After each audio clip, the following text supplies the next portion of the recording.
Yesterday, my 26-year-old male fiancé sat me down and told me how he feels that I don't make enough of a contribution to the household, especially financially.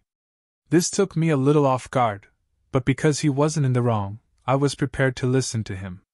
Since he earns far more than I do, we've always divided the bills equally, with him receiving roughly 80% of the total. He insisted that it be paid 50-50 when I asked how much he wanted me to pay now. He refused to respond when I inquired whether things at work was going well, or if he needed to work less hours. If there had seemed to be a real explanation, I honestly wouldn't have been offended, but all he said was that he's been thinking about it a lot. Eventually, he just responded, "This is how it's going to be, take it or leave it," in response to literally anything I said.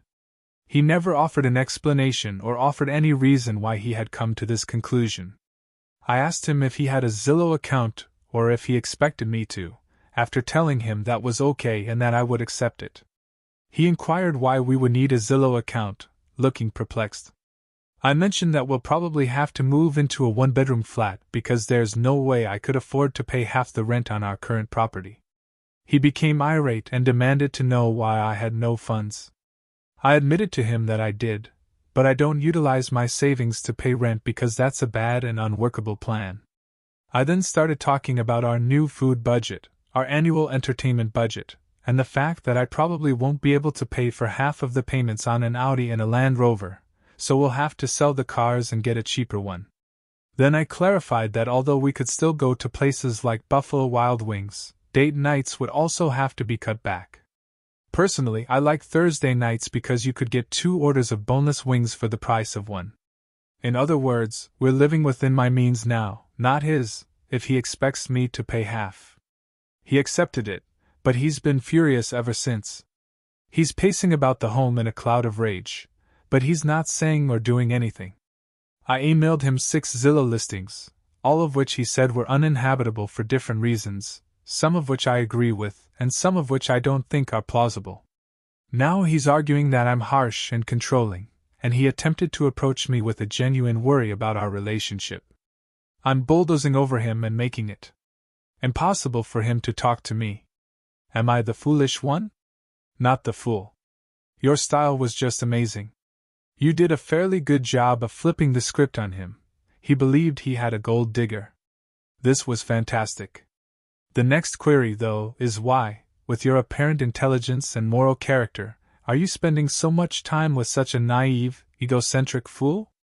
I wonder if he's making something up to get the other person to end their relationship so he can call her a gold digger. Alternatively, he might have acquired a side project that he must now finance, girl. You're being called manipulative by him because you're trying to do what he wants without emptying all of your savings and incurring debt. You should give someone like this a lot of thought. Right on. Despite having no malevolent intent, it appears to be malicious compliance. That's just an added benefit. Furthermore, all she is doing and proposing makes perfect sense. Everyone else will be drowning in their attempt to catch up if you continue to live in the means of the highest income. Well done, she. Positively, he's sort of revealing his true self to her. I hope she investigates the reason behind the abrupt change. Let it go for a while, see if any of your mutual friends have any information, but be ready to be ejected if necessary. It seems to me that something went wrong with this job, and for whatever reason, he's not able to inform you yet. I would try to have a more relaxed conversation with him about it, and show him how much you could afford in the long run. Wait until you both agree on your financial situation before moving forward with your marriage arrangements. I object to his issuing an ultimatum without providing a justification. Hello, man 45 years old. My daughter Lily is a young adolescent. After more than 5 years of separation, my 43-year-old wife Marie and I share custody of Lily.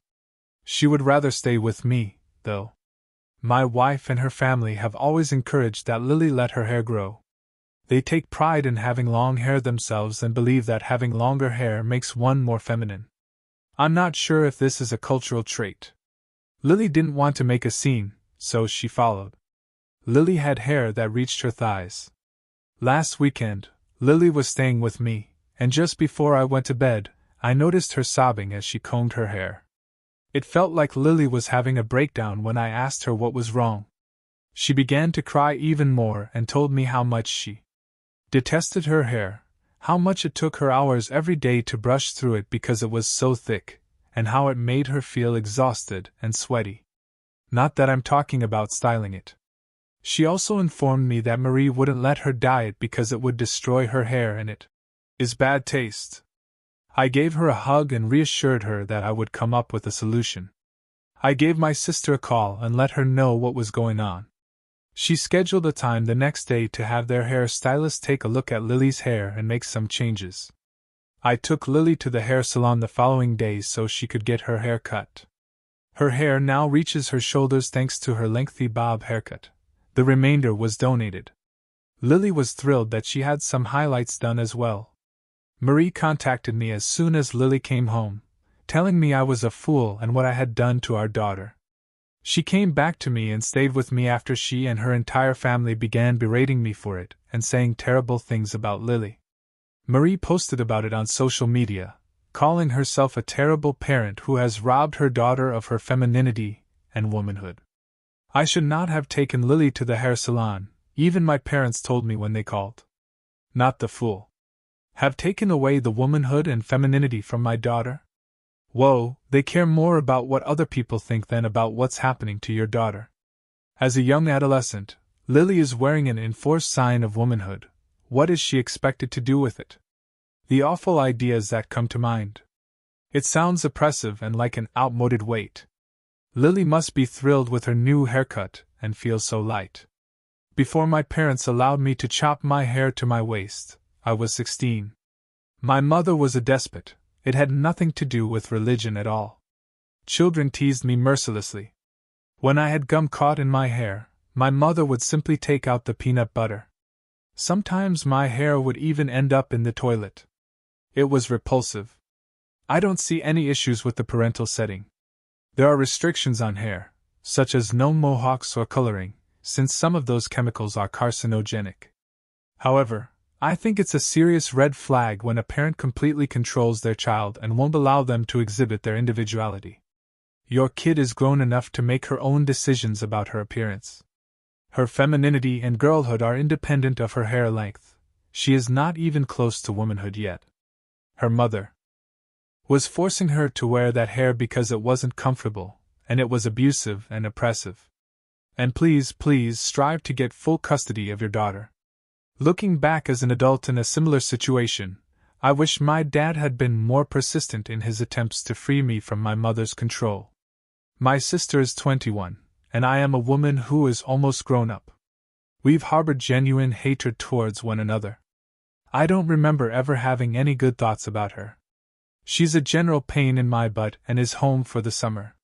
She threw a party for all of her pals this week while my folks were out of town.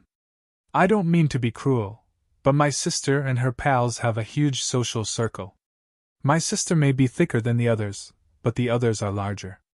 Even though there were far too many of them in the hot tub due to their size, a significant amount of water spilled over the side. I could see and hear that the pump wasn't getting enough water after they left because the hot tub was directly outside my window. It wouldn't run dry, so I called out my window for her to put the hose in it. I should mind my own business, she said. When I got there, the pump was making an odd noise, and the breaker had popped. I decided to tackle the problem myself. She did fill it up the next day, but I didn't care enough to notify her about the circuit breaker, and she was still unaware of the reason it wouldn't start. My dad was very upset when he realized that running the pump without water had damaged his back condition, and he wanted to sit in the tub as soon as he arrived home. He was duped by my sister into believing that it was simply that neither she nor her friends had any use for it. Actually, no, I informed him. She and her obese pals overflowed it, ran the pump dry, and when I told her how to fix it, she told me to mind my own business. My mother is upset with me for calling my sister fat, as she is so concerned about my sister's self-worth. Because he can't sleep or needs the hot tub to relieve his back pain, my dad gets enraged with my sister. The tension in the house is higher than usual since my dad is upset with my mom for spoiling my sister. My sister claims that because I'm a fat shamer and snitch, I'm the one causing the issues. I have so much more to say, but space is limited. Am I the foolish one? My sister's low self-esteem has my mother in a complete panic. People's willingness to live in denial and reject reality is the underlying issue here.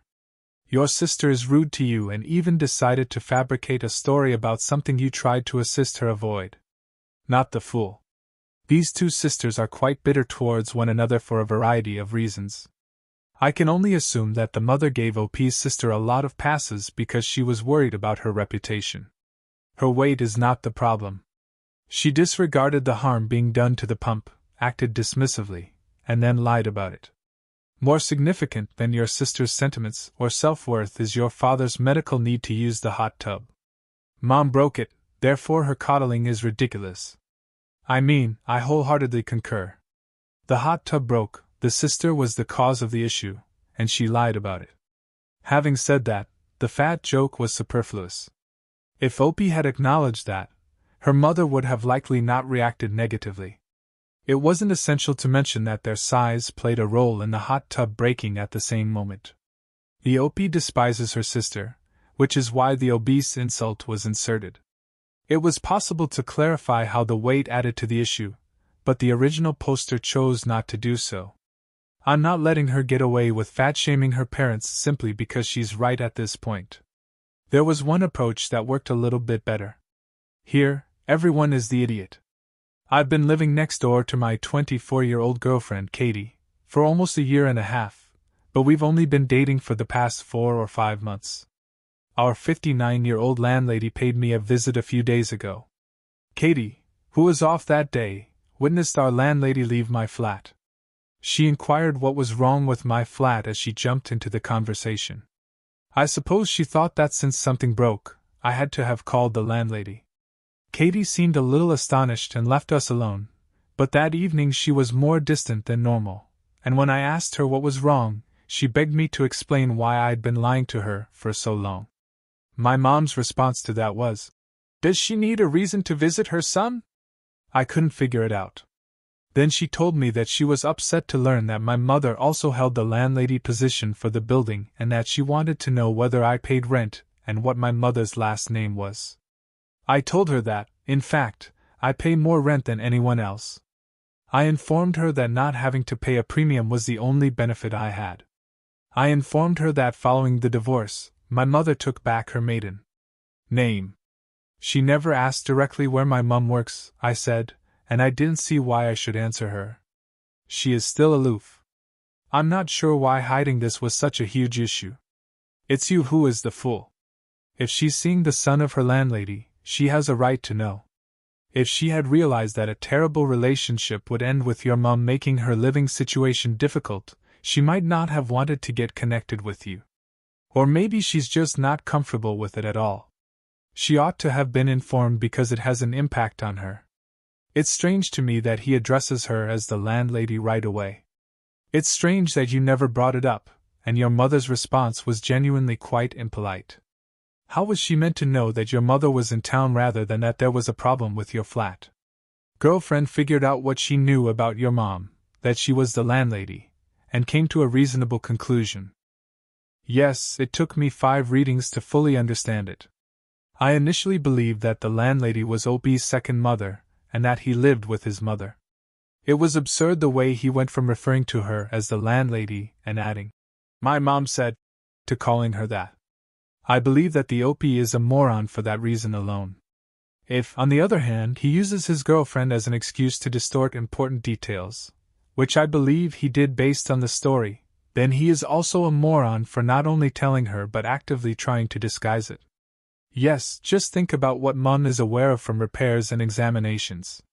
She would have witnessed her girlfriend's private belongings, guests, and her personality when she appears to be lounging around the house, all of which might be awkward or embarrassing. It's not just the neighbor, it's the neighbor who manages the property and has frequently visited her house. It's uncomfortable for me too. I now know that the first thing I do when I start dating someone is find out if their parents own the house I'm renting. Come on. Tonight is my friend's wedding. I'm not in the wedding party, I'm just a guest. I started feeling sick last week, and right now my symptoms are at their worst. When my symptoms first started, I let my friend know that I was sick, and when they became worse on Friday, I messaged her to let her know that I might not be able to attend for context. I think my symptoms are not like those of most individuals.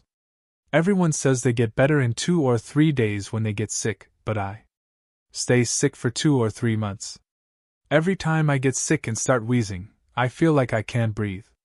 When I cough, my chest always aches, and I frequently have uncontrollable coughing fits that make my face red. When I cancel plans and stay at home when I'm sick or hurt, people have always considered me immature. I'm aware of the phases now, and I won't get better quickly. My friend was quite angry when I told her 2 days ago that I wouldn't be able to come since I was sick.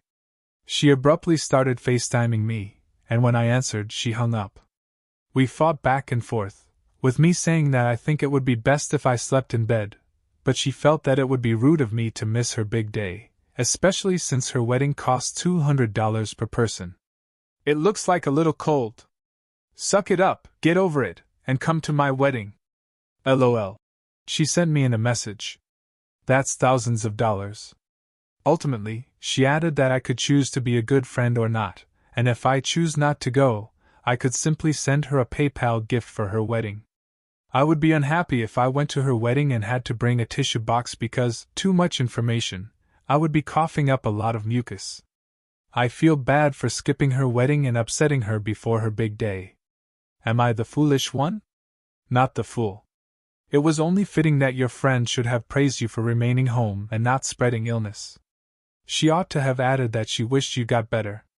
A friend would not get over it and bring their germs to the wedding, thinking that no one would mind. It's not like there won't be any close relationships between individuals. Of course, you would be held responsible if she had fallen ill.